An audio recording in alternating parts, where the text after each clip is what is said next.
പ്രിയപ്പെട്ട പ്രേക്ഷകർക്ക് സ്വാഗതം. ഇത് ബ്ലാസ്റ്റേഴ്സ് സോക്കർ. ബ്ലാസ്റ്റേഴ്സിന്റെ സൂപ്പർ താരങ്ങളായിരുന്ന മുഹമ്മദ് ഐമൻ, അതുപോലെ തന്നെ വിപിൻ മോഹനൻ, ജീസസ് ജിമിനസ് എന്നീ താരങ്ങളൊക്കെ പരിക്കിന്റെ പിടിയിലായിരുന്നു. എന്നാൽ ഈ താരങ്ങളൊക്കെ എന്ന് തിരിച്ചെത്തും എന്നതാണ് ആരാധകർ ഇപ്പോൾ അറിയാൻ കാത്തിരിക്കുന്നത്.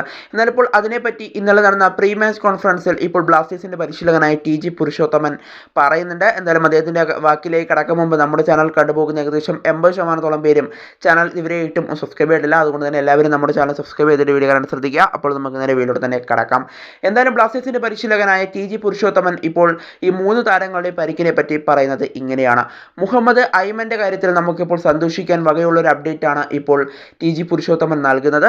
മുഹമ്മദ് ഐമൻ നാളത്തെ മത്സരത്തിൽ ഉണ്ടാകും എന്നുള്ളൊരു കാര്യമാണ് ഇപ്പോൾ ടി പുരുഷോത്തമൻ വ്യക്തമാക്കുന്നത്. അദ്ദേഹം സ്ക്വാഡിലേക്ക് മടങ്ങിയെത്തിയിട്ടുണ്ട്. നാളത്തെ മത്സരത്തിൽ അദ്ദേഹം കളിക്കും എന്നുള്ളൊരു കാര്യമാണ് ഇപ്പോൾ ടി പുരുഷോത്തമൻ വ്യക്തമാക്കുന്നത്. എന്നാൽ വിപിൻ മോഹനന്റെയും അതുപോലെ തന്നെ ജീസസ് ജിമിനസിന്റെയും കാര്യമെടുത്താൽ താരങ്ങൾ നാളത്തെ മത്സരത്തിൽ കളിക്കാൻ സാധ്യതകൾ കാണുന്നില്ല.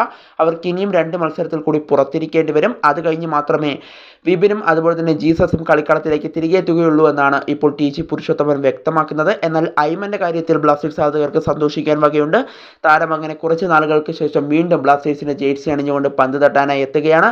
എന്തായാലും ഐമന്റെ ആ പഴയ പ്രകടനം തന്നെ അദ്ദേഹത്തിന് ഇവിടെ വീണ്ടും ആവർത്തിക്കാൻ സാധിക്കട്ടെ എന്ന് തന്നെ നമുക്കിപ്പോൾ ആശംസിക്കാം. എന്തായാലും ഇപ്പോൾ തകർന്നു നിൽക്കുന്ന ബ്ലാസ്റ്റേഴ്സിനെ മുഹമ്മദ് ഐമനെ രക്ഷിക്കാൻ സാധിക്കുമെന്ന് തന്നെ നമുക്ക് പ്രതീക്ഷിക്കാം. എന്തായാലും അദ്ദേഹം ആദ്യ ലെവലിലേക്ക് കടന്നു വരുമോ എന്നതൊക്കെ നമ്മൾ കണ്ടറിയേണ്ട ഒരു കാഴ്ച കൂടിയായിരിക്കും.